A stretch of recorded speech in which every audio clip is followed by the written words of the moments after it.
All right, let's do it.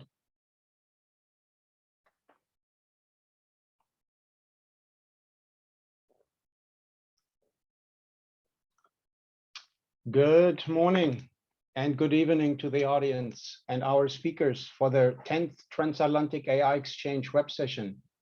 Today's April 7th, 2022. I'm Thomas Neubert, born and raised in Germany, a longtime entrepreneur living in Silicon Valley for over 30 years now, and now working at Intel's headquarters in Santa Clara around the topics related to artificial intelligence and the data center of the future. We are, again, super excited bringing together experts and connecting them with the up-and-coming German and European AI ecosystem. Allow me for a moment to provide a quick overview of this Transatlantic AI Exchange initiative. The Transatlantic AI Initiative is a platform that aims at accelerating and expanding the transatlantic knowledge exchange in the human-to-machine economy, the so-called Fourth Industrial Revolution. We foster exchanges on AI and create the grounds for entrepreneurs and researchers and investors, the German Mittelstand, which is the SMBs, and policymakers to build long-term partnerships. Within less than a year, we have been able to build an incredible network of experienced people, creating 9 virtual sessions, today's the 10th, to share useful and valuable knowledge to over 2,100 attendees. We also hosted the first virtual European AI conference on March 22nd, which alone had over 1,100 attendees from a record-breaking 84 different countries. We could not do this without our sponsors. Therefore, I would like to thank our platinum sponsor, Taylor Wessing, our gold sponsor, the German Consulate in San Francisco, and our new partner, the Startup Network Europe out of the UK. We have already secured an impressive list of upcoming events and are excited about the topics and the experts supporting our program. If you believe our event is of value to you and your network, we greatly appreciate to share and like us on our LinkedIn page. Now, this is new. We are excited to also announce our 2022 awards program to support entrepreneurs in their journey. So any person who attended at least 2 of our 2022 events, has shared the event, and is following us on LinkedIn can win up to $1,000 towards a travel expense to either Silicon Valley, which is where I am and some other friends of mine, or Hamburg, and get up to 6 hours of coaching and mentoring from our transatlantic AI experts. So that's probably, hopefully, worth pursuing this. If anyone has transatlantic AI or AI-related topics of any sort, please reach out to us, and we will consider building them into our program. We are excited to announce yet another experienced panels of experts to discuss challenges create opportunities, how the US and Europe can obtain autonomy and sovereignty in a new digital world. So let's get to it. I'd like to introduce our moderator, Alexander. Maybe a few words about yourself, please. And Alexander, with that, I would like to hand it over to you. Enjoy. Hey, hello, everyone. Thank you, Thomas, for the perfect introduction, to this session. My name is Alexander Stojanovic. I'm what people usually refer to as a serial entrepreneur, like a repeating entrepreneur. Throughout my career, built 3 companies that got acquired by corporations, and all of them worked in the field of digital media and technology. Today, I'm one of the co-founders of AVA. Some refer to us as a kind of weather forecast, yet not for wind, rain, and sun, but for crime, terrorism, natural disasters, all type of risks. And another way, to frame what we do is when people say like we are almost like the Bloomberg terminal, yet not for financial market intelligence, but really for risk intelligence, where we support large cities, police forces, but also corporations to really keep all of the risk environment like in their perspective. I really care about these topics, and not only from the perspective of an entrepreneur and a businessman, advisor, and investor, but really I'm fascinated and interested in the geopolitical implications like of this type of technology. I truly believe that we are living in times where we have the opportunity to shape how our future will look like. We are not victims, so to say, like of the decisions that someone made in the past, but we are really in a time where we as humans can influence like how our future will look like, much more than probably all of us would have had the chance to if we were living like 100 or 200 years ago. And that's why I really care about like also topics like we are having today, which is the question of particularly how US and Europe can obtain both individually or in partnership autonomy and sovereignty in this new digital world that we are looking at. And a bit like the key question here is like, what type of challenges do we have and what type of opportunities arise from these challenges? And in order like to discuss this topic like with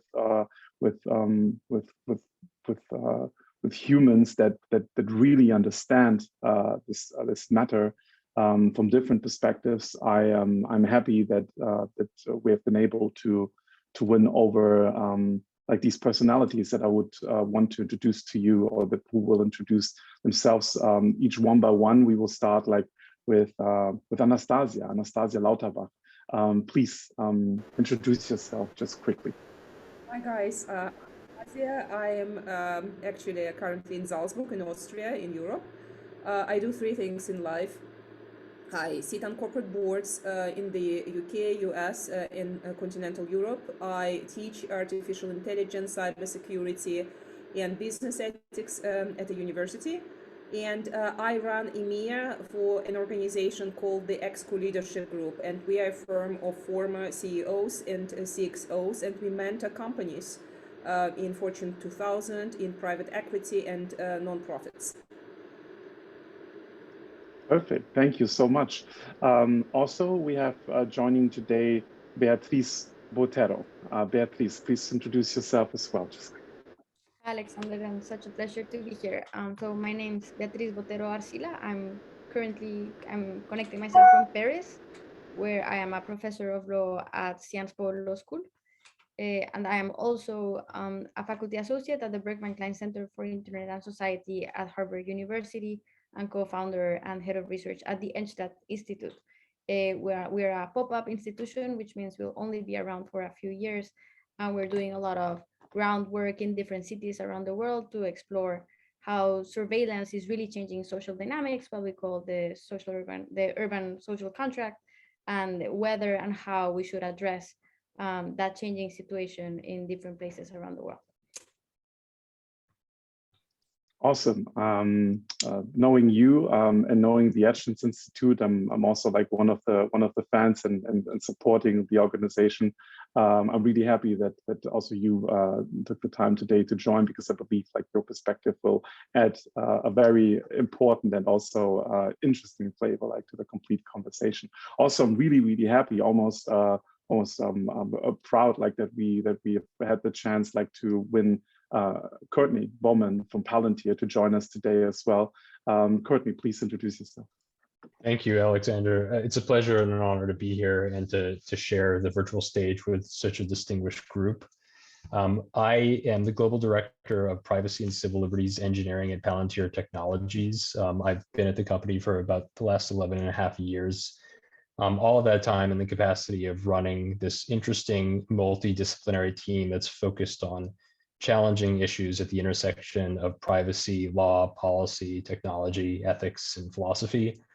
And so my work is concentrated on helping the institutions that Palantir works with and the communities and stakeholders at large to understand things like the limits and capabilities of technology applied in specific contexts, how data can be used to augment and enrich different workflows and capabilities, and ensuring the effective use of the software platform systems that Palantir Technologies builds for our customers in the commercial and in the public sector.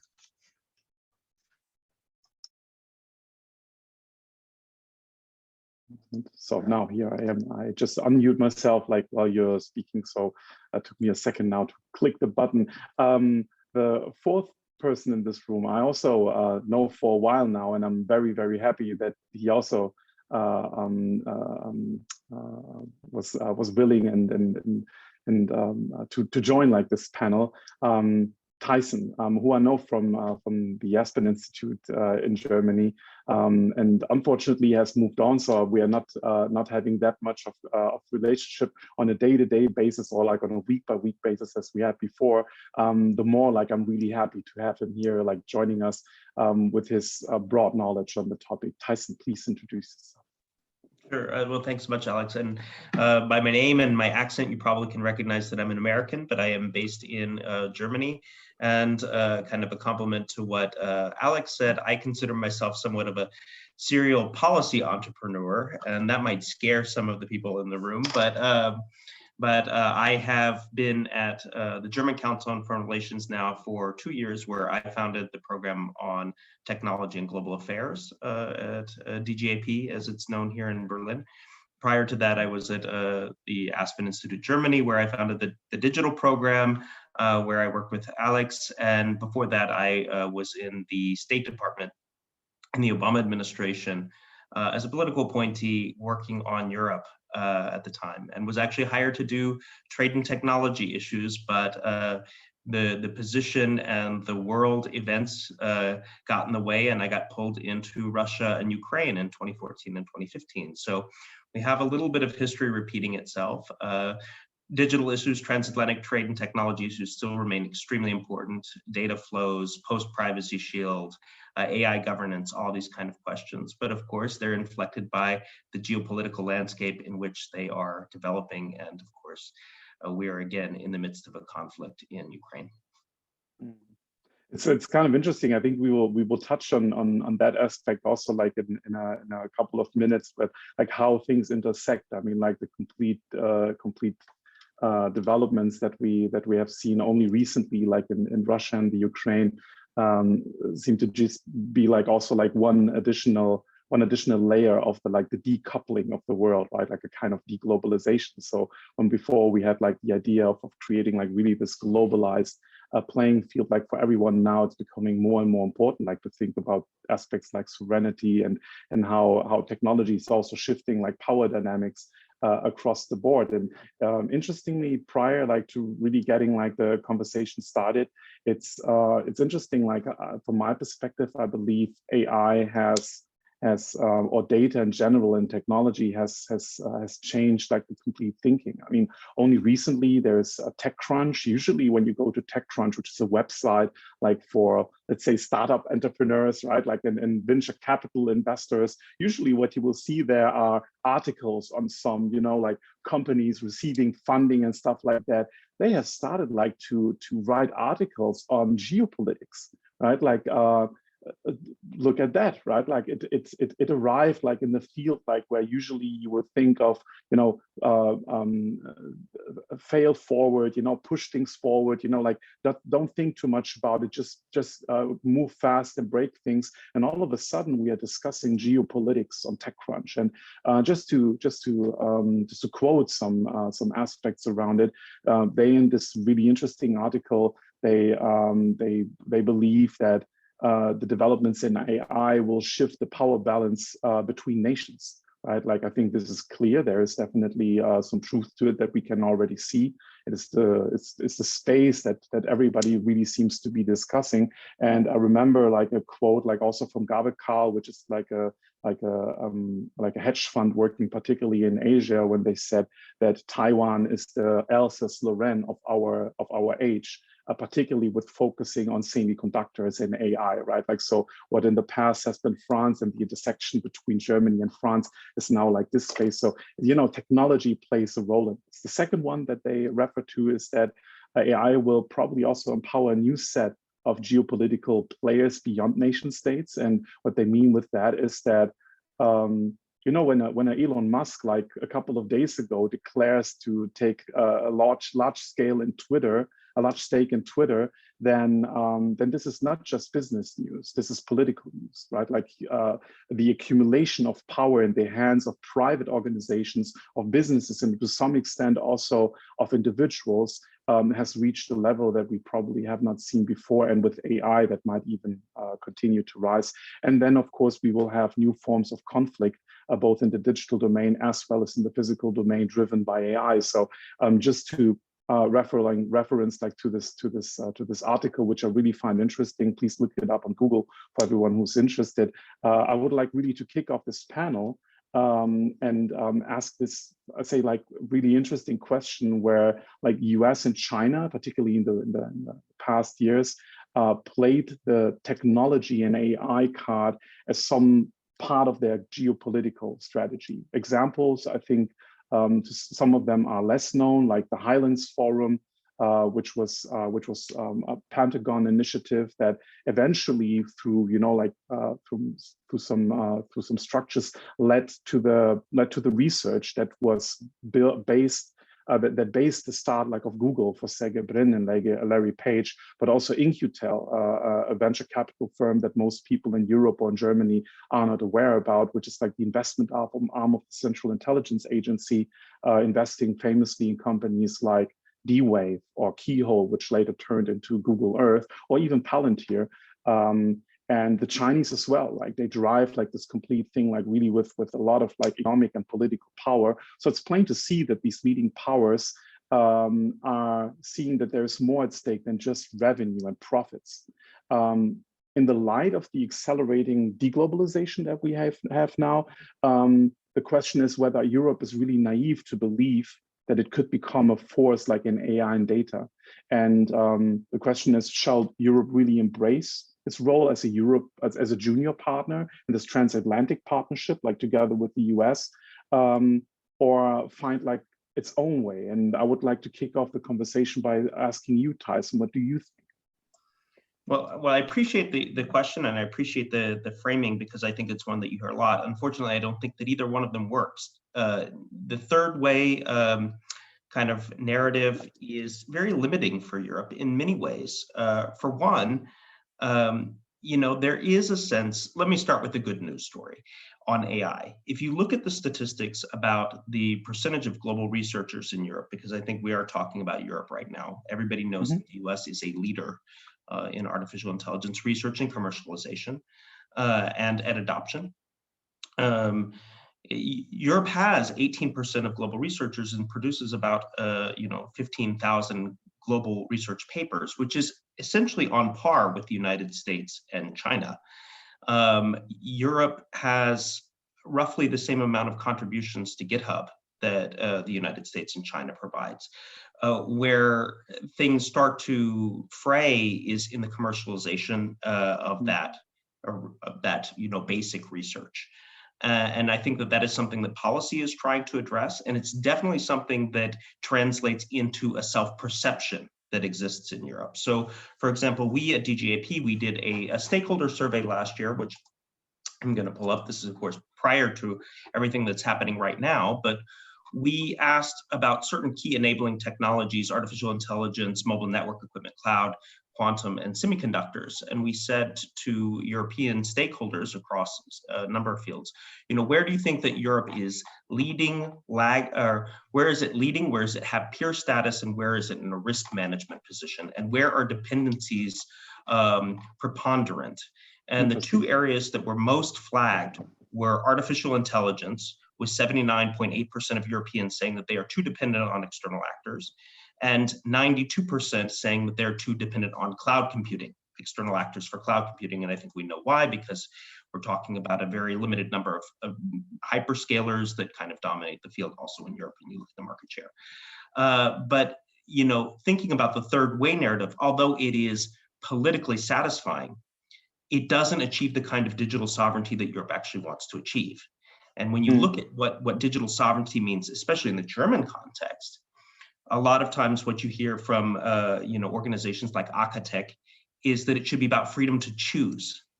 That you should be able to have the best products. You should be able to have access to the best services. It should be about rules-centric digital sovereignty that reinforces things like informational self-determination, but maintains the openness of markets, especially with like-minded rules-based actors. And pursuing a third way would limit that. At the same time, I don't think we can talk about Europe as being a junior partner, because as you just look at the metrics, and in a lot of areas, Europe is a complete peer. It doesn't always translate into the kind of patents, the IP, in commercialized settings, but that is something, for example, that Germany in the new government is trying to address, and honestly, that Europe writ large is trying to address with what is, we're all getting a little more industrial policy these days, influenced by what's happening in East Asia, but by having a more robust industrial policy. And that applies to not only AI, but also obviously areas around hardware and around data. So I think that Europe has a good story to tell, but there's always room for improvement. Interesting. So like holding up on particularly that point, like what does that actually mean like for the European AI ecosystem? So not just talking about the startups, for example, that are trying to build something and to commercialize, but also to these large corporations that feel threatened, both left and right, from companies that they, like we can talk about Tesla, which is more or less like a AI and computer company disguised as a car company, right? Like, so is there a significant opportunity left, like for Europeans, both startups as well as corporations? Anastasia, I would like to ask you that. What do you think? So look, I would share two pieces of data and then I'll comment. Totally into this flavor of what money is flowing where. And if we look into 2021, US invested $38 billion into AI companies, Asia 25, so the majority of those investments, of course, on behalf of China, and Europe 8. Obviously, you see that we have a very large gap in between of what is happening in Europe towards what is happening in Asia and the United States. This is one piece of data. Another piece of data, routinely twice a year, I look into the index of the most valuable companies in the world. And I was really surprised when in September of 21, I discovered Tesla on the list of top 10. And that should be really something upsetting for German automotive companies. My take on it is that this is actually great news, because a newcomer can absolutely break into this index. But this is not a question of technology. It's not a question whether we are deploying some deep neural network, and whether scientists are migrating from France to New York and back. It's a question of leadership. And I think this is where Europe sucks. We truly lack great leaders which will just do the thing. And if I look into incumbents and I see that lobbyists and regulators in terms of departments, so these legal functions are larger than the product functions, here you have your answer. So there is a huge potential for Europe. I mean, you and I, we both know Trent McGonaghy, what he's doing with Ocean. I think this is the way to go. But the first question to ask is, do you have your data strategy in place? Don't move to cloud if you don't understand what is your data strategy. Don't move to AI if you don't understand what data you are using for and why and how. So start with that and then move bit by bit. The opportunity is huge, but do it. And this is a question of leadership, not of technology. Yeah, true. It like often comes down to the question, what has to be done, right? Like you look at the challenge, they're like, okay, what can we do about it? What is the next step to take?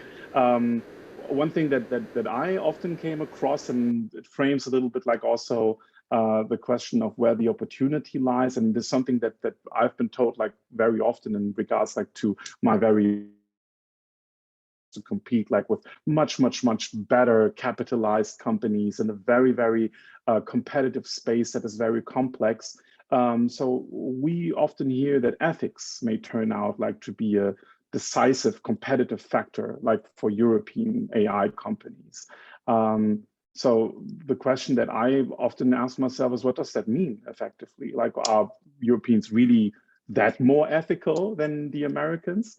Looking at the past 200 years, people could argue maybe not, right? Like there are really more bad things happen in Europe than in the US, but do we really have that better governance? And could EU regulation in that regard really be a kind of silver bullet that we can use like to shoot our way like into the market? And I would like to raise this question like to Courtney, because Palantir as a company is in high demand both in Europe as well as in America. And you're researching and looking very deeply into these fields like also of regulation and ethics. Is this EU approach useful? Does it make sense? Is it really a competitive factor? Is it without alternatives? And maybe the most important question, is it really that superior? What do you think? I think this perception that you refer to of Europe operating is a more ethical manner with capacity to treat ethics as a competitive factor really does follow from a comment that Anastasia made a moment ago, the idea that Americans just do the thing, whereas Europeans are encumbered by all of their moral hand-wringing. I think that's very much a caricature. And the idea, yes, we see these bold Silicon Valley titans with their monumental ideas pushing industry forward in certain aspects, but the idea that ethics can be held as a monopoly in any jurisdiction, I think is preposterous. Really what this comes down to is the ability to take ethical considerations, marry them with technology and innovate in an atmosphere where you're optimizing both against the objectives that you're trying to build upon, but also the fact that you care about the world that you're trying to impact through your technology. And there's a way to innovate ethically and responsibly, and that's a practice that's very much built into our way of operating as a company that works across many different sectors. But I think this gets into the question of can European regulation serve as a silver bullet to how we deal with ethical concerns in the application of artificial intelligence? And I think the challenge there is that we're trying to balance an approach to a very broad class of technologies, technologies that have been in various permutations around for the last 75 years or so, and come up with a way of regulating across all different measures and types of applications of these technologies. And that's a very difficult and tall order. But it's very much a European vein of doing things. Try to come up with a sort of pan technological approach to regulating, as opposed to dealing with the alternative, which might be a more sectoral approach, where you look at the specific instances of AI and specific applications and try and build rule sets that help govern in those contexts.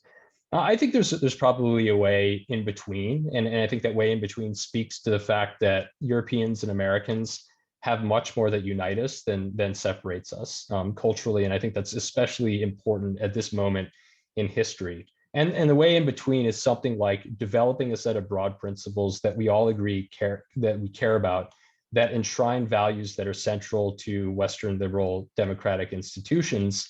And then try and figure out ways to translate that into the practical dimensions and the practical use cases of not just artificial intelligence, but other classes of advanced technologies. And I think this really comes down to a question of imagination. How do we think about not just the state of AI right now, but what it's going to be like 10 years from now? And can we regulate, can we create a piece of regulation that's going to endure? Or do we need to think about regulation as an evolving landscape that's built on a solid set of principles?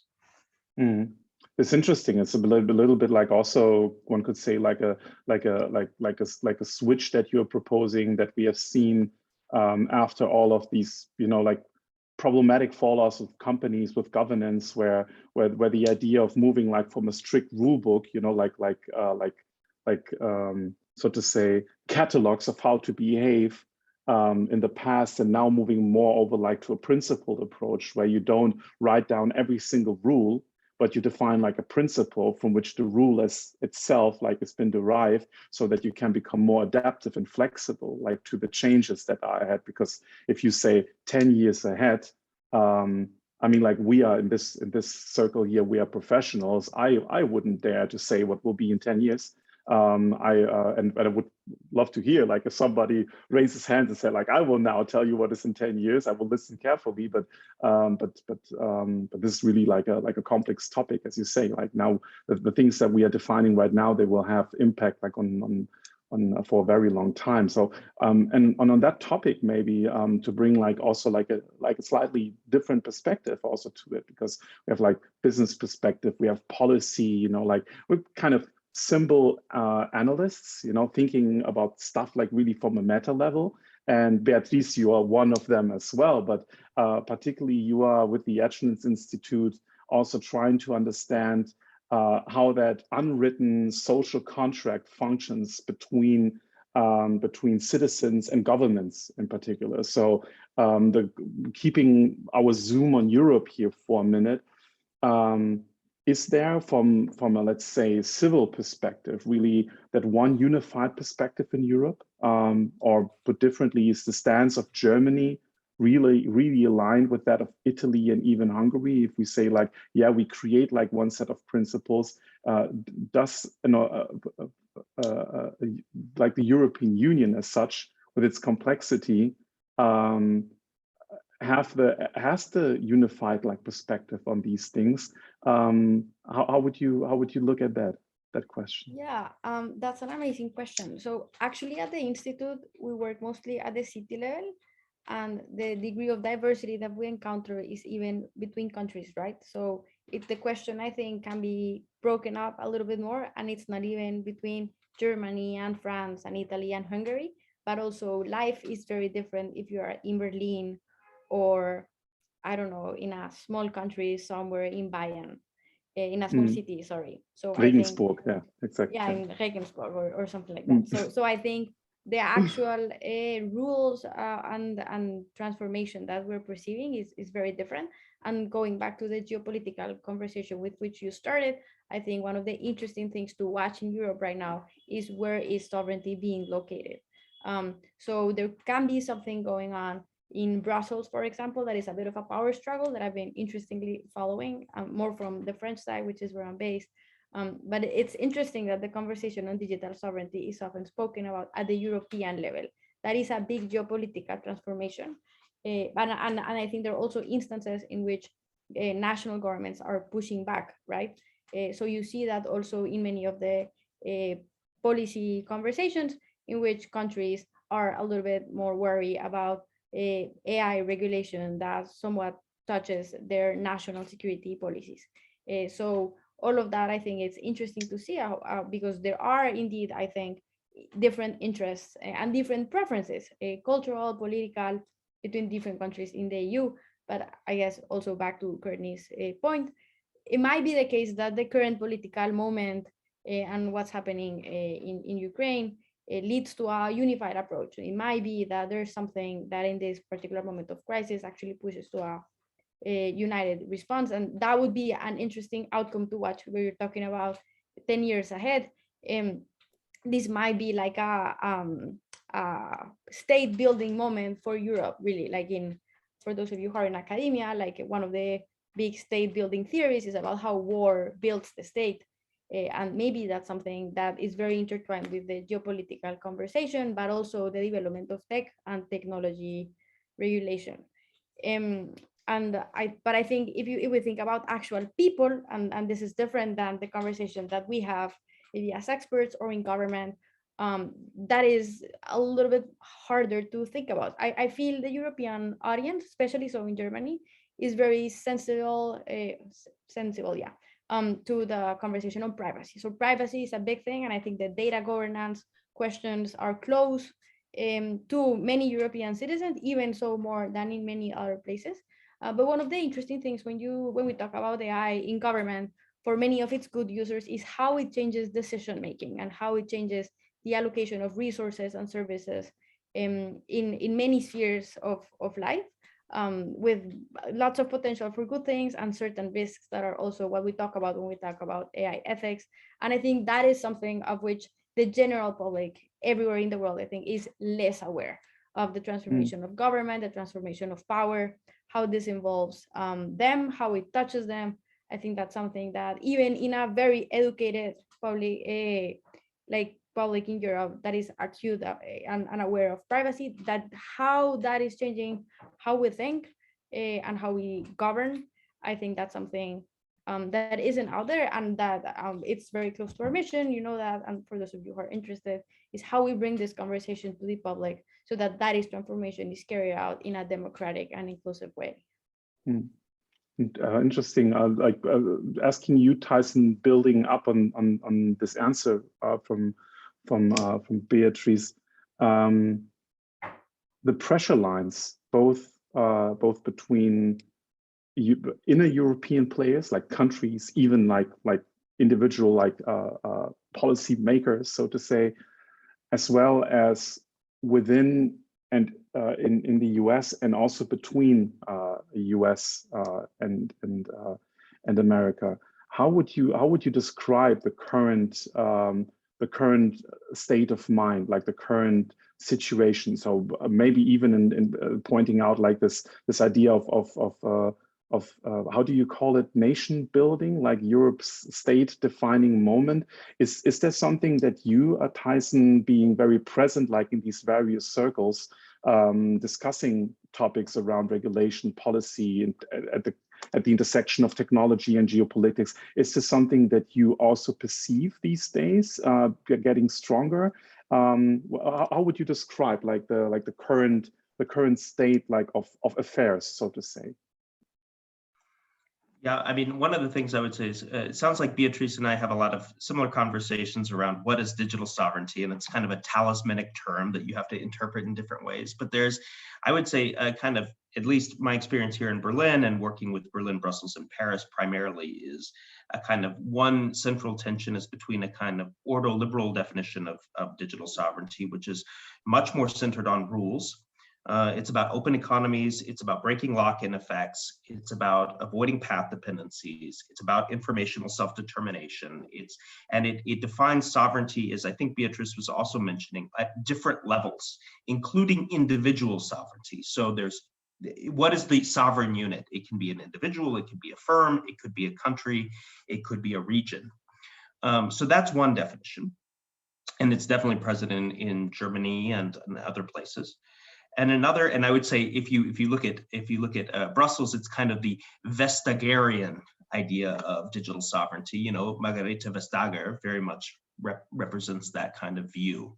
Also, breaking up, market dominance of online platforms, for example. So any a suspicion of cartelization, also a very, very strong element in that form of digital sovereignty. And then there's another form of digital sovereignty, which is easier to define because it's essentially technological import substitution industrialization.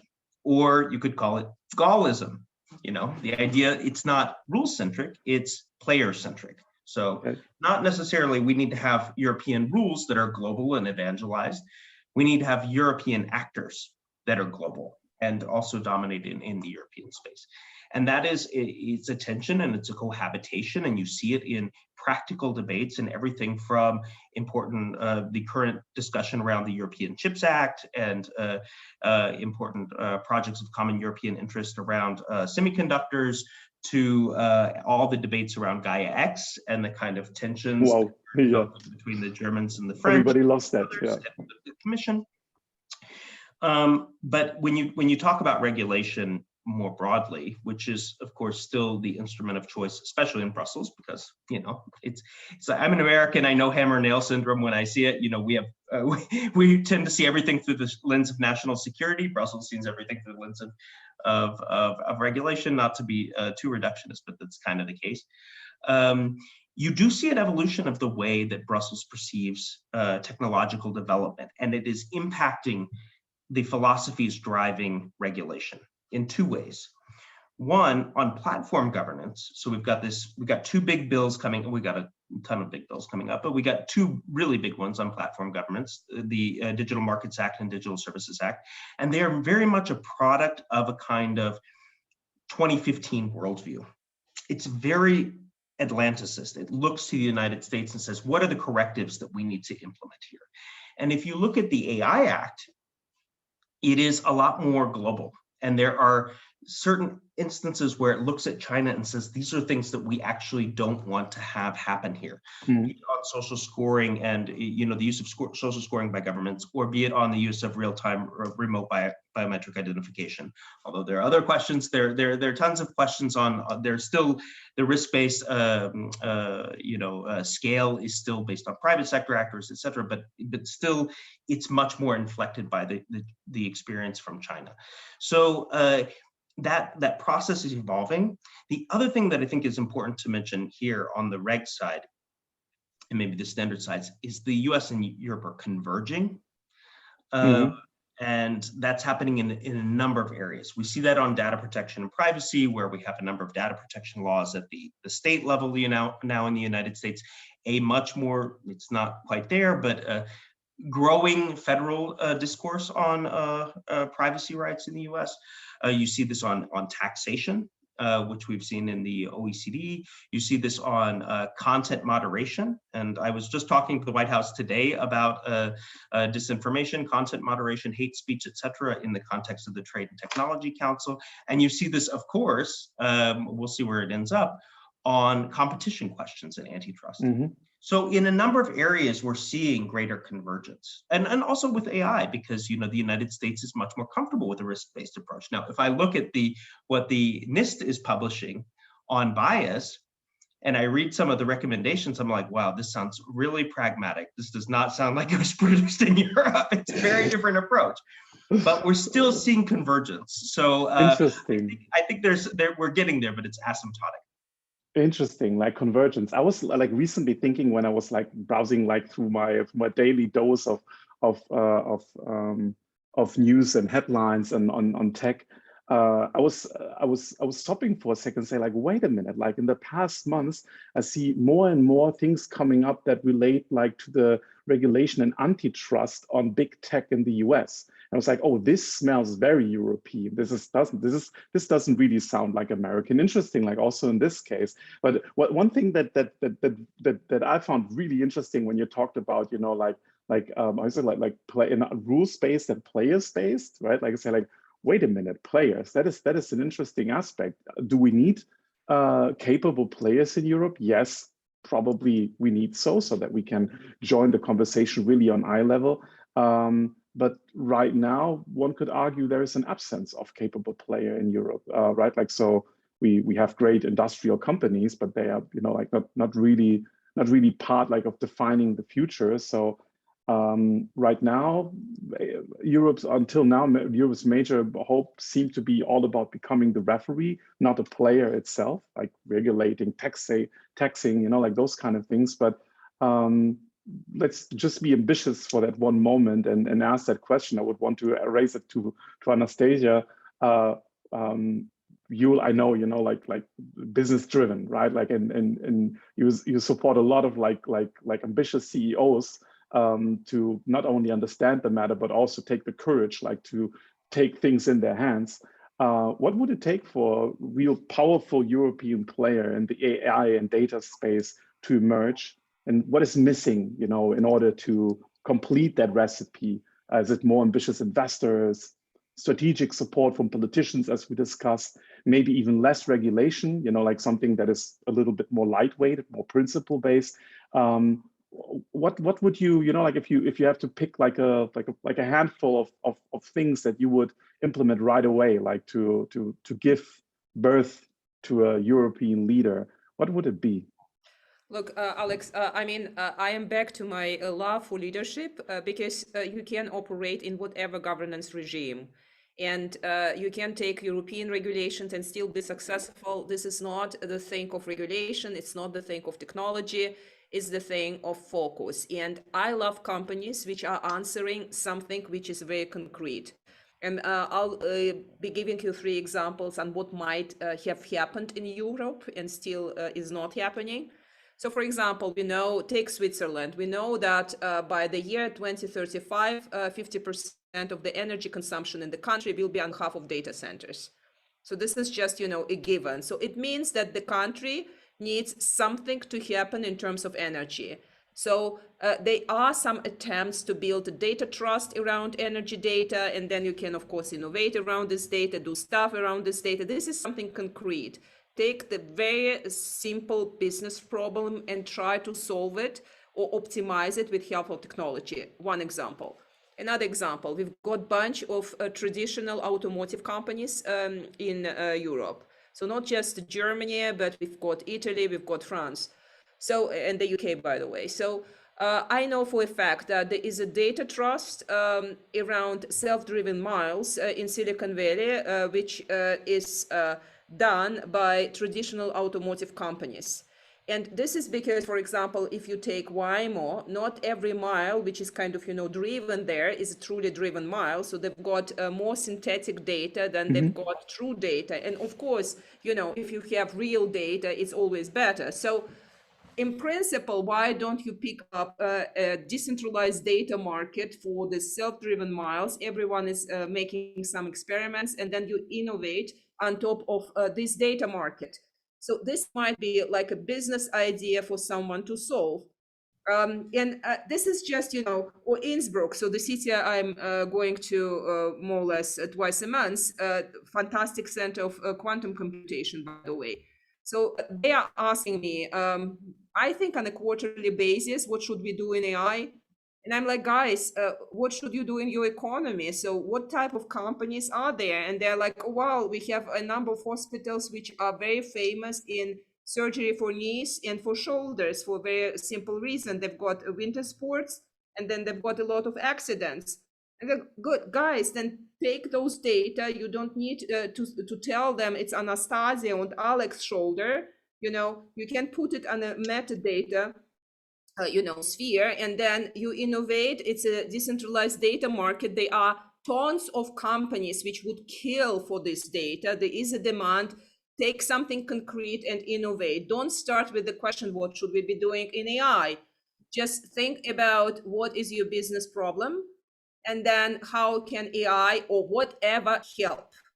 If you do AI as a la pour la or for some fear reasons, it will never, raise the same way as some companies in China or in the United States. Interesting. So it's really about becoming like concrete. But still, like you said, like there's a lot of activism also in companies based out of fear. Some, of course, like based on a vision, they think like, wow, there could be something really cool.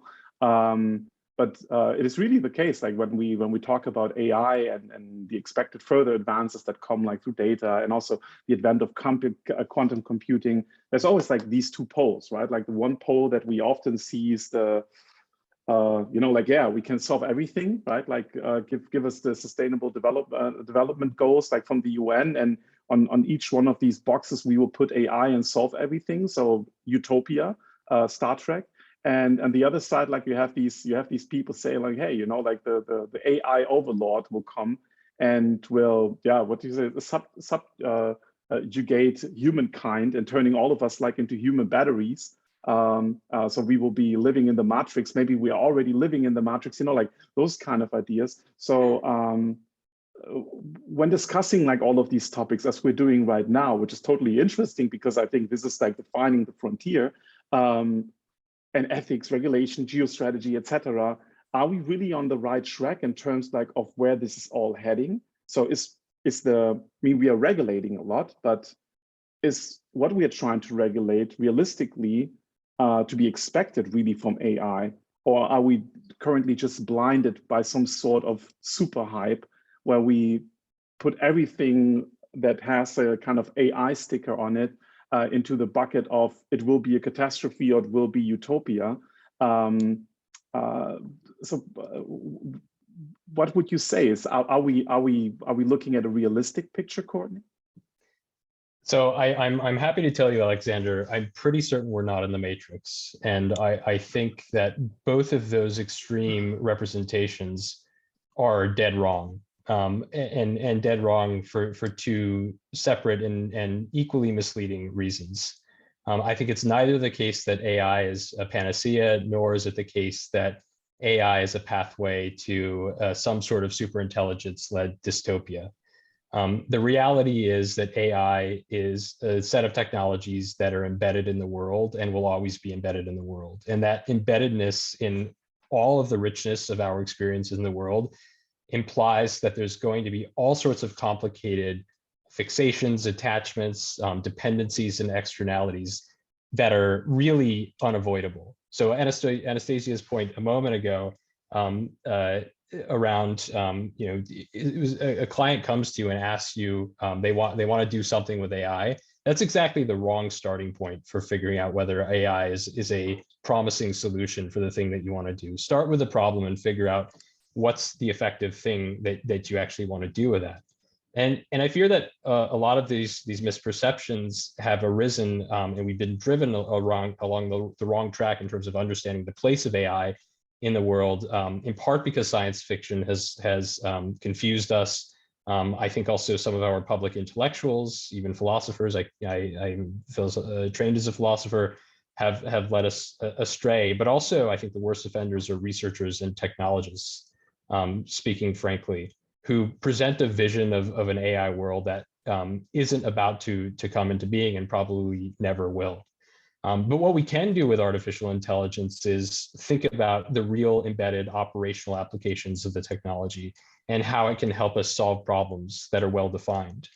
And so one of the things that implies is that you take AI from the sort of toy problem settings in research laboratories and think about what it actually means to build competent, operational, reliable technology in the field. And that means doing things like continuous testing and evaluation, maintenance, and looking at good principles of good data science, good statistics, but also ensuring that you have good data to work with as a starting point, and also acknowledging the true costs of building artificial intelligence, which is often built on computing resources that are environmentally intensive, but also human labor required to train models, to curate data that feeds into the model training.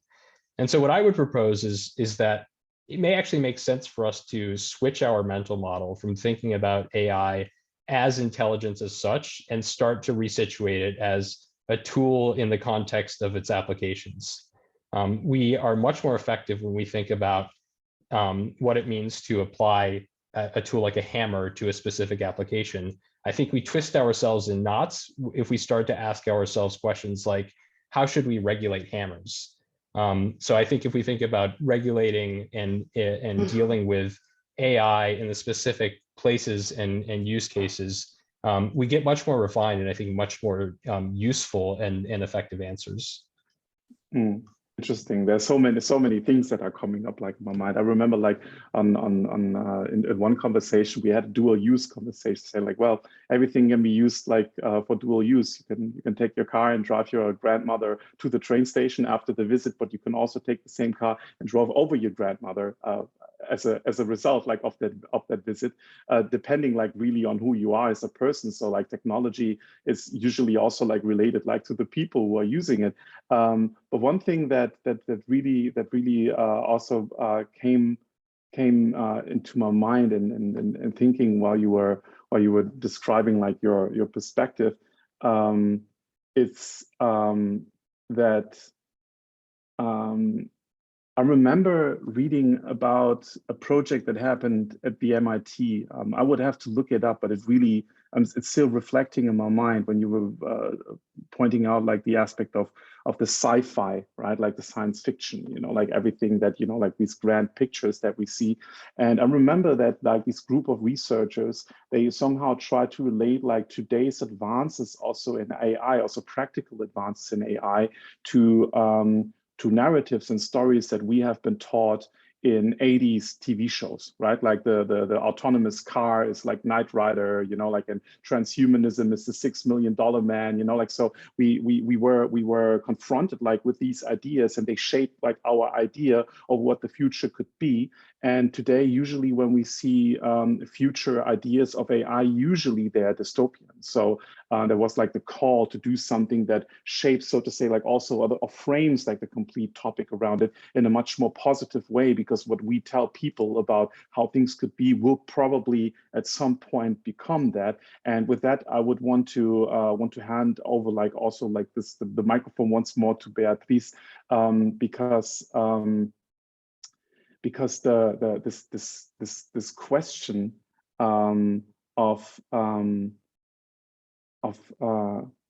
of involving people like generally and shaping the conversation really in the broad sense, not just like amongst the super experts, is something that probably needs to happen if we talk about what will happen like in the upcoming 10 years. Those that are watching TV shows right now with crazy dystopian ideas over AI, they will be the leaders of tomorrow, driving these technologies. So what can we generally do like in order to shape like a positive picture of AI in the conversation with humans, not with organizations, business and politicians, but really with humans?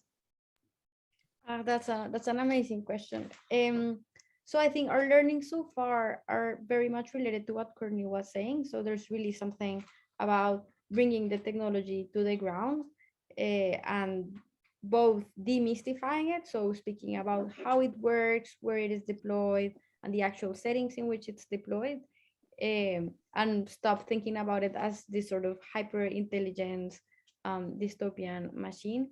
And I think something that I think that is important is really talking a lot about actually the context. Like that's also something that I really agree, and the context of people and what are their needs, what are their wants, what are the structures in which the technology is being deployed, and what are the impacts that it's having. And once you do that, and also something that we do at the Institute is really curating experts, spaces where experts are no longer only experts, but are really in conversations on equivalent terms with people. You realize that oftentimes, whatever we are calling experts are the people that know the most about the technology, or know the most about the market, or know the most about whatever their expertise is in, but also people really know a lot about their context. And this turns out to be a very fruitful conversation. It's very fruitful for engineers to understand what it is, how is a particular thing impacting their lives, or for policymakers actually to know how a particular policy might or might not be working for the actual entrepreneur, or simply the person that is dealing with a particular device in a city. So I think there's something about creating spaces where those interactions are positively framed, are enabled, are made simple. So one of the interesting things about this conversation, for example, is that we've been talking about AI for an hour and it hasn't been rocket science. And I think it's actually easy to take that conversation to other places, and many of the principles and things that we're talking about aren't really the black boxes that we often hear about. And recognizing that and opening it up in different settings, I think is a way of getting actually the input of individuals and making the conversation richer, and hopefully that way coming up with better rules and principles about how to deal with it in different contexts. Well, I could write a very, very long list on the conclusions of this hour that we had together. We will move on now, like, to the networking session. There's a link was shared, like, to all of you. I would like to say thank you, like, to the panelists and to all of the team, all the people in the back and in the front that made all of this possible. Well, I mean, like, if I would have to point out like two things, then, well, one term that comes to my mind is common sense. Right, like let's take a deep breath and be human, particularly maybe together, like joining like our thoughts and forces. And the other thing that I really liked was also like the discussion over, you know, like this state defining moment, right? Like I really feel as if as a parts of the world, even though everything seems to be decoupling, the parts of the world that we feel mostly attached to, and our culture and our ideas on what a good society should be like, are moving closer together. So the transatlantic AI exchange puts it like really on the perfect term. Like we're in it together, right? Like and we need to find ways on how to shape the future in a way that it really also intersects and correlates like with the ethics and ideas that we have for the future together. So once more, thank you. I hope to see all of you again like in 2 minutes in our networking session. I know Anastasia will have to leave us. Thank you so much, Anastasia. But for the rest of the panelists, would be great if you can still join us. And thanks to everyone who joined us. Goodbye. See you soon.